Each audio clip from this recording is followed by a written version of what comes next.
हाय, मैं सोनाली हूँ।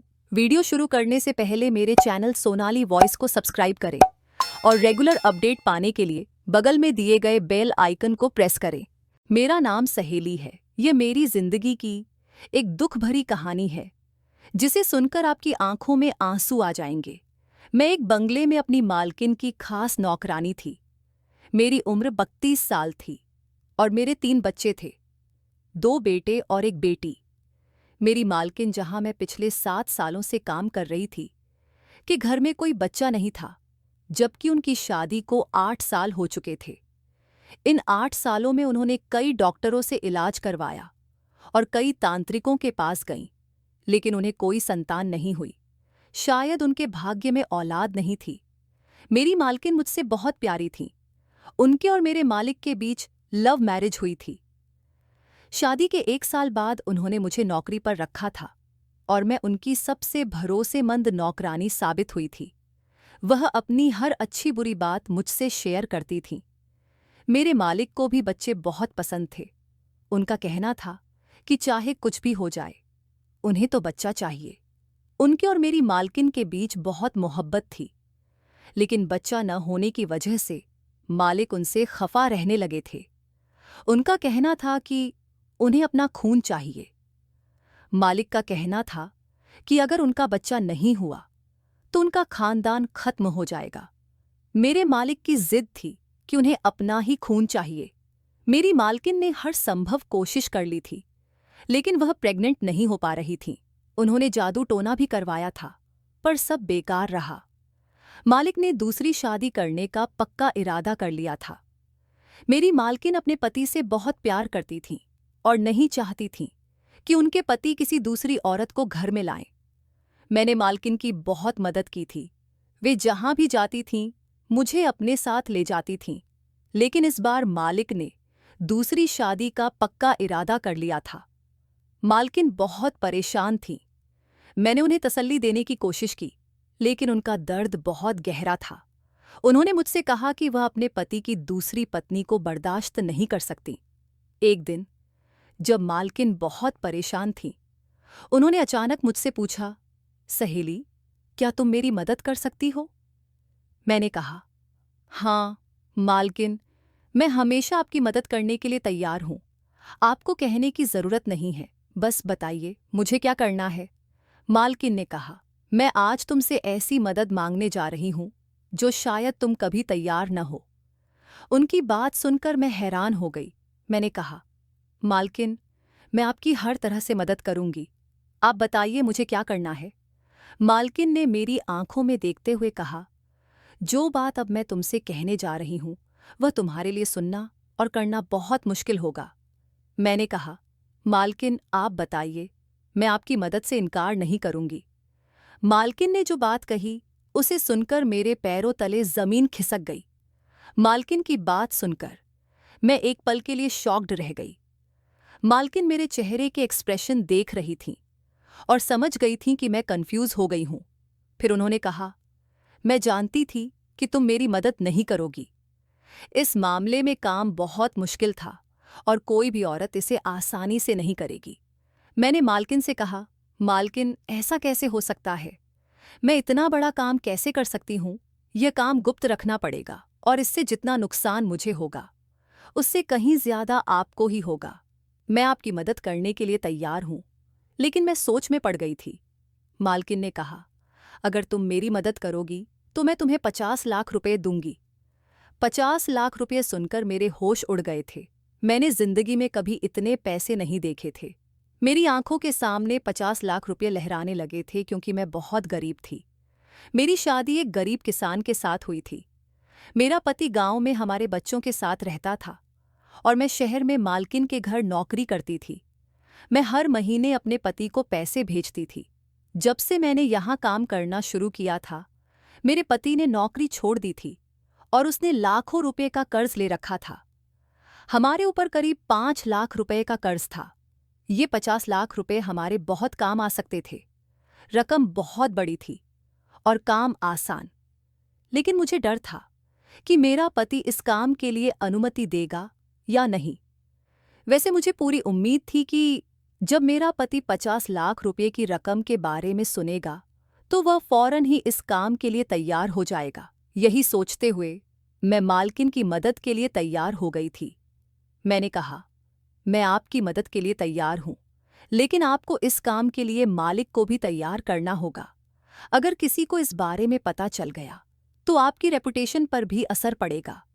सबसे बड़ी बात यह है कि क्या मालिक इस काम के लिए राजी हो जाएंगे? मालकिन ने कहा, जब मेरा पति दूसरी शादी के लिए तैयार है तो इस काम के लिए भी आसानी से तैयार हो जाएगा। मैं यह बात अपने दिल पर पत्थर रखकर कह रही हूं। मैंने कहा, मालकिन, आप एक बार मालिक से बात कर लो, उसके बाद ही हम इस काम की शुरुआत करेंगे। यह बहुत बड़ा और रिस्की काम है। मालकिन ने कहा, मैं जानती हूं कि यह कोई छोटी मोटी बात नहीं है। मैंने बड़ी मुश्किल से यह फैसला किया है और अब मैं अपने फैसले से पीछे नहीं हटूंगी। बस तुम मेरी मदद करने के लिए तैयार हो जाओ। मालकिन ने कहा कि वह अपनी सारी जिंदगी के लिए सौतन बर्दाश्त नहीं कर सकती, लेकिन एक रात के लिए परेशानी से गुजर सकती हैं। मैंने भी अपने दिल को पक्का कर लिया था। पहले मुझे अपने पति से अनुमति लेनी थी, उसके बाद मुझे इस काम को अंजाम देना था। मैंने अपने पति को फोन किया और मालकिन को मालिक के आने का इंतजार था।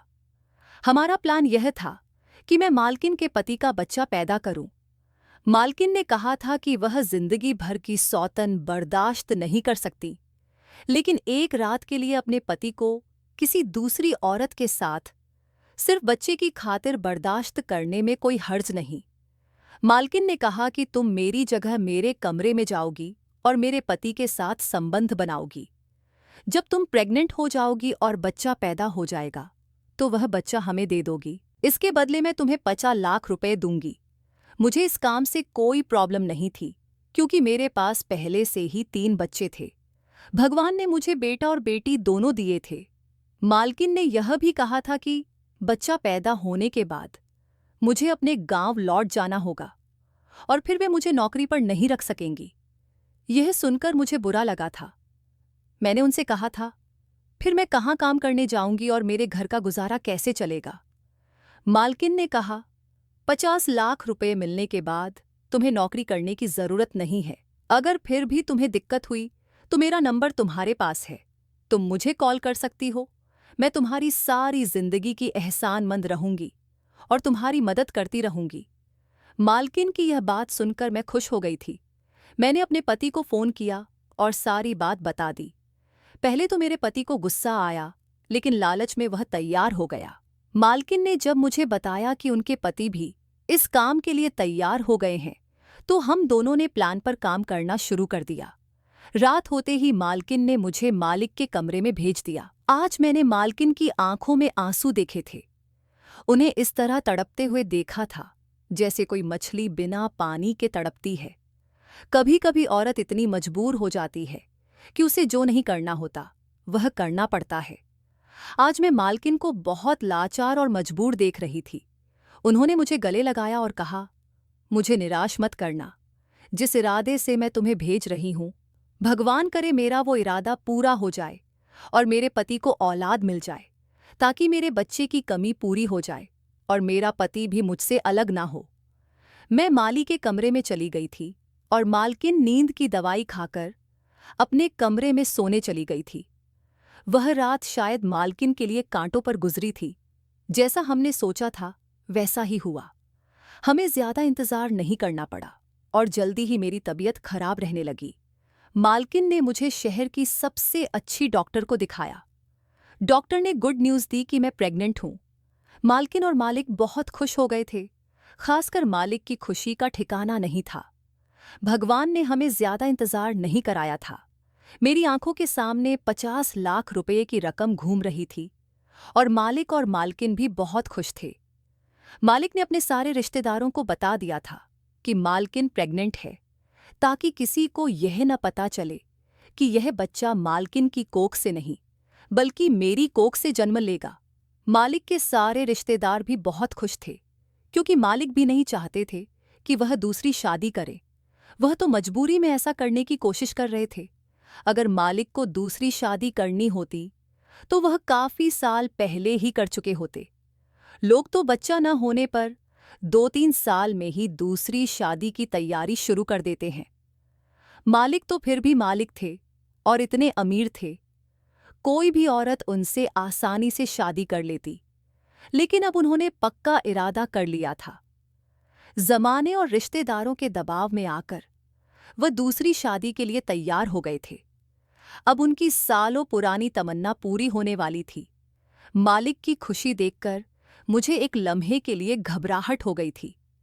शुरू में मुझे लगा कि सब अच्छे से हो जाएगा, लेकिन जैसे जैसे दिन गुजरते गए मेरी घबराहट बढ़ती चली गई।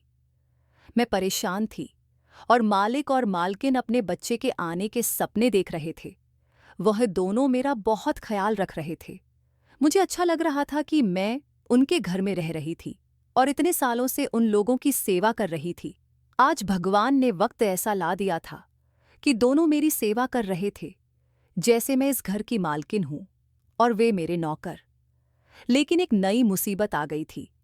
मालकिन के रिश्तेदारों को जब पता चला कि वह प्रेग्नेंट है, तो कई लोग उनसे मिलने आ रहे थे और न जाने किस किस तरह के सवाल कर रहे थे। मालकिन को हर सवाल का जवाब नहीं पता होता था और वह कंफ्यूज हो जाती थी। इस बात से परेशान होकर मालिक ने कहा कि हमारे बंगले में रहना ठीक नहीं है। यहाँ पर कोई न कोई आता जाता रहता है और मालकिन की प्रेगनेंसी पर किसी को यकीन भी नहीं आ रहा था। मालिक ने कहा कि ऐसा न हो कि लोगों को गड़बड़ का एहसास होने लगे। इतने मेहमानों के आने की वजह से मालकिन और मुझे दोनों को परेशानी हो रही थी, क्योंकि मालकिन को आराम करना होता था और मुझे सारा काम करना पड़ता था। इसलिए मैंने मालकिन को सुझाव दिया कि हम उनके दूसरे शहर में बने रिसॉर्ट में रहने चले जाते हैं। वहां पर हम आराम से वक्त गुजार सकते हैं और मालिक अपने रिश्तेदारों को बता देंगे कि मालकिन अपने मायके में रह रही है। इस तरह कोई भी रिसॉर्ट में नहीं आएगा और हम वहां आसानी से टाइम बिता लेंगे। मालिक को मेरा सुझाव अच्छा लगा और उन्होंने मुझे और मालकिन को रिसॉर्ट में शिफ्ट कर दिया। रिसॉर्ट में कोई नहीं था। हमारे साथ सिर्फ एक चौकीदार और एक नौकरानी थी जो हमारा ख्याल रखते थे। बंगले में कोई मेहमान आ जाता था तो मुझे काम करना पड़ता था ताकि किसी को हम पर शक न हो। इस रिसॉर्ट में हमारी जरूरत की हर चीज मालिक ने मौजूद करवा दी थी। हम इस रिसॉर्ट में आने के बाद बहुत सुकून में थे और मालकिन मेरा बहुत ख्याल रख रही थी। कुदरत का करिश्मा भी बड़ा अजीब होता है। कल तक मैं दिल से मानती थी कि मुझे कोई फर्क नहीं पड़ेगा, लेकिन आज मैं अपने बच्चे के लिए तरसने लगी थी। मेरी मालकिन बहुत अच्छी और मेहरबान थी। मैं सोचती थी कि मालकिन इतनी अच्छी है, फिर उनके साथ अच्छा क्यों नहीं हुआ? क्या सच में अच्छे लोगों के साथ अच्छा ही गुस्सा छच्छा नहीं होता? वक्त गुजरता चला गया और मुझे अजीब अजीब ख्याल आने लगे। हफ्ते महीनों में बदल गए। मेरा बच्चा मेरे पेट में लात मारने लगा था। पहली बार जब उसने मेरे पेट में हरकत की तो मुझे अजीब सा एहसास हुआ। रात को अचानक मेरी आंख खुल गई और मैं उठकर बैठ गई। मैंने अपने पेट पर हाथ फेरा तो मुझे अंधेरे में कुछ अजीब सा महसूस हुआ। मुझे लगा कि मेरा बच्चा मुझे पुकार रहा है, कह रहा है कि माँ, मैं आपका बच्चा हूं, मुझे किसी को मत दो, मैं तुम्हारा हूं, मुझे अपने साथ रखो। इस तरह के सपने मुझे हर रोज आने लगे। सारी रात में जागने लगी और ज्यादा जागने की वजह से मुझे कमजोरी महसूस होने लगी। मेरा दिल धीरे धीरे बदलने लगा, क्योंकि अब हर रात मेरे साथ ऐसा ही होता था। रातों को मेरा दिल ही नहीं, मेरी नीयत भी बदल रही थी। मुझे 50 लाख रुपये झूठे और बेकार लगने लगे। मुझे लगने लगा कि 3 बच्चे होने के बाद मुझे अब और बच्चों की चाहत नहीं होगी। मेरे लिए पैसा जरूरी था, बच्चे नहीं। लेकिन अब मेरा ख्याल गलत साबित हो गया था। बच्चा पहला हो या आखिरी, अपना बच्चा तो अपना ही होता है। मेरी मालकिन ने मेरी परेशानी को भांप लिया था। एक दिन मैंने मालकिन और मालिक को आपस में बातें करते हुए सुन लिया। मालकिन मालिक से कह रही थी कि कहीं ऐसा न हो मौके पर सहेली की नीयत बदल जाए। मालिक ने कहा, ऐसा नहीं हो सकता, उसकी नीयत कभी नहीं बदलेगी क्योंकि उसके पास पहले ही बच्चे हैं, उसे पैसों की जरूरत है, बच्चों की नहीं। मालकिन मुझसे बार बार पूछती थी कि मैं इतनी खामोश क्यों रहती हूँ। मालिक हर हफ्ते रिसॉर्ट का चक्कर लगाने आते थे और मेरे लिए बहुत सारे फ्रूट जूस और ज़रूरत का हर सामान लाते थे। हर महीने मेरे डॉक्टर से ट्रीटमेंट भी चल रहा था। फिर वह दिन आ गया जब डॉक्टर ने मुझे डिलीवरी की डेट दी। मालकिन ने फौरन मालिक को बताया तो मालिक बहुत खुश हो गए। उन्होंने मेरे इलाज के लिए मालकिन को बहुत सारे पैसे दे दिए और कहा कि किसी भी चीज़ में कोई कमी नहीं आनी चाहिए। इधर मेरा दिल बार बार अपने इस बच्चे के लिए परेशान था। रात का समय था और मालकिन ने कहा कि सुबह हमें हॉस्पिटल जाना है, क्योंकि मेरा बच्चा पैदा होने में अब बस एक रात ही रह गई थी। अगले दिन सुबह 10 बजे के आसपास मुझे हॉस्पिटल में एडमिट होना था, क्योंकि डॉक्टर ने डिलीवरी की डेट दी थी और मेरा ऑपरेशन होना था। यह सुनकर मुझे डर लगने लगा था। मैंने दिल में सोचा कि मैं अपने बच्चे को किसी को नहीं दे सकती। मेरा बच्चा है, मैं इसे 50 लाख रुपए के लिए किसी और को नहीं दूंगी। भले ही इस बच्चे का पिता मालिक थे, लेकिन मैं ही उसे जन्म देने वाली थी। माँ के दिल में जो ममता होती है वह पिता से ज्यादा होती है, क्योंकि वह 9 महीने तक उस बच्चे को अपनी कोख में रखती है। कैसे मैं अपने बच्चे को 9 महीने तक अपने पेट में रखने के बाद किसी और की गोद में डाल सकती थी? मैंने तय कर लिया था कि यह बच्चा मेरा है। मैं इसे 5 करोड़ रुपए में भी किसी को नहीं दूंगी।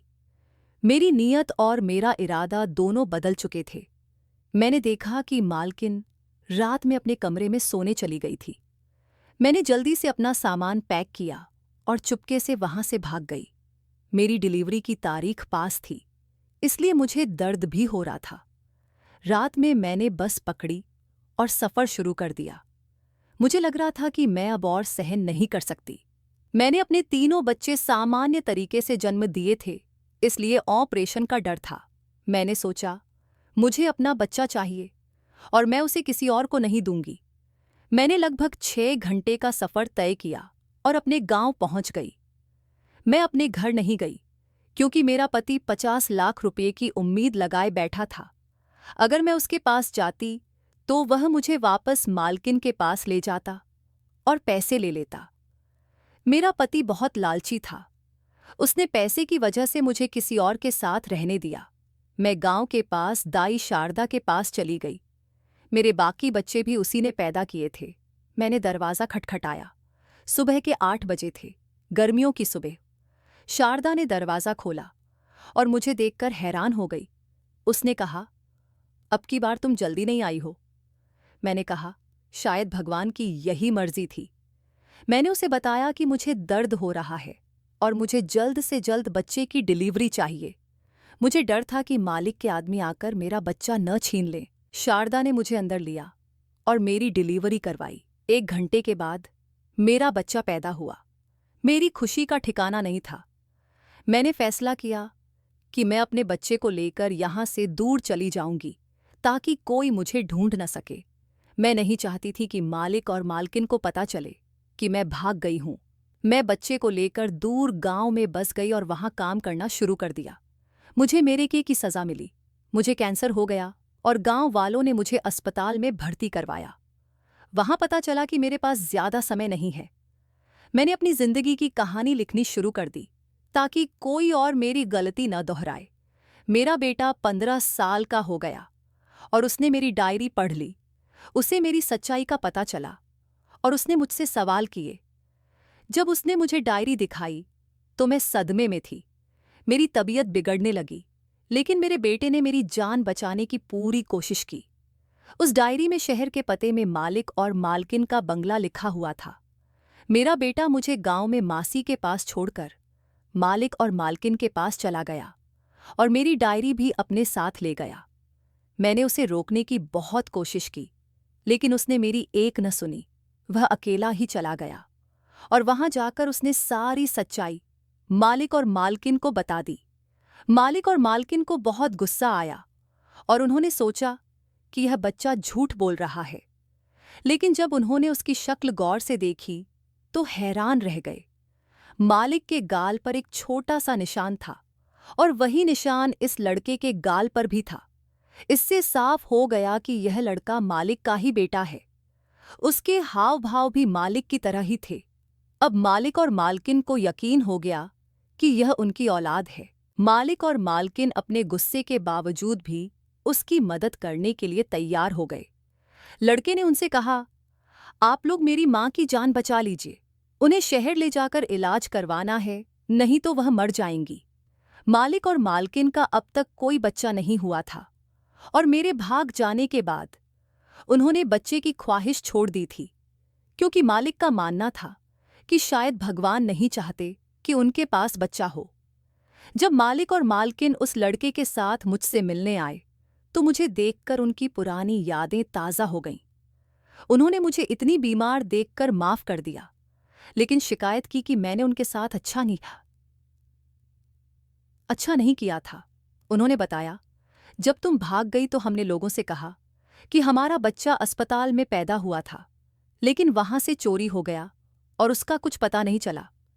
हमें क्या पता था कि आज 15 साल बाद हम अपने बेटे को इस तरह देखेंगे। मैंने मालिक और मालकिन से हाथ जोड़कर माफी मांगी। उन्होंने मुझे माफ कर दिया और मुझे शहर ले जाकर एक अच्छे अस्पताल में इलाज करवाया। भगवान ने मुझे नई जिंदगी दी थी।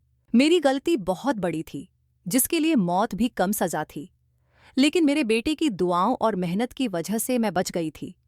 मेरे बच्चों को भी पता चल गया था कि मैं 15 साल तक कहाँ छुपी रही। मेरा पति 10 साल पहले एक एक्सीडेंट में मर गया था। मेरे बच्चों ने मुझे तलाशने की बहुत कोशिश की। मैंने अपने तीनों बच्चों का भी दिल दुखाया था। उन्हें छोड़कर चली गई थी। मेरे तीनों बच्चे अब जवान हो गए थे और मालिक का बेटा 15 साल का हो गया था। मैंने मालिक और मालकिन का बेटा उन्हें सौंप दिया था, लेकिन बहा। शायद यही मेरी गलती का पश्चाताप है। मैं इसी तरह अपनी गलती सुधार सकती हूँ। मैं अब और इन पति पत्नी के साथ गलत नहीं कर सकती। इन्हीं की वजह से तो मेरी जिंदगी बच सकी है। मैं तुमसे मिलने आती रहूंगी, लेकिन तुम्हारे असली पिता तो मालिक ही हैं। इस तरह से मैं अपने गांव बच्चों के पास चली गई और मालिक मालकिन को उनका बेटा वापस कर दिया। अब सभी अपनी जिंदगी में खुश हैं। मैं अपने बच्चों के साथ रहकर खुश हूं और मालिक मालकिन अपने बेटे के साथ खुश हैं। इतने सालों बाद भी उन्होंने अपना वादा निभाया और उनका बेटा सौंपने पर मुझे 50 लाख रुपए दे दिए। मुझे इन पैसों की जरूरत नहीं थी, लेकिन उन्होंने कहा कि अब तुम्हारा पति भी नहीं है, ये पैसा रख लो, तुम्हारे काम आएगा। मुझे अफसोस हो रहा था कि मैंने कितने अच्छे पति पत्नी के साथ गलत किया, लेकिन मुझे अपने छोटे बेटे की याद अभी भी सताती है। जब मुझे उसकी याद आती है तो मैं उससे मिलने के लिए चली जाती हूँ। मालिक मालकिन ने लोगों को बताया कि उनका वही बेटा है जो अस्पताल से चोरी हो गया था और अब 15 साल बाद उन्हें मिल गया। मेरे बेटे ने मालिक मालकिन को अपने माता पिता मान लिया था और वह उनके साथ उनके घर में अब बहुत खुश है। दोस्तों, उम्मीद करती हूँ कि आपको हमारी कहानी पसंद आई होगी। अगर कहानी पसंद आई है तो वीडियो को लाइक करें। चैनल पर नए हैं तो चैनल को सब्सक्राइब करें और नोटिफिकेशन बेल को ज़रूर दबाएं ताकि अगली अपडेट सबसे पहले आपको मिले।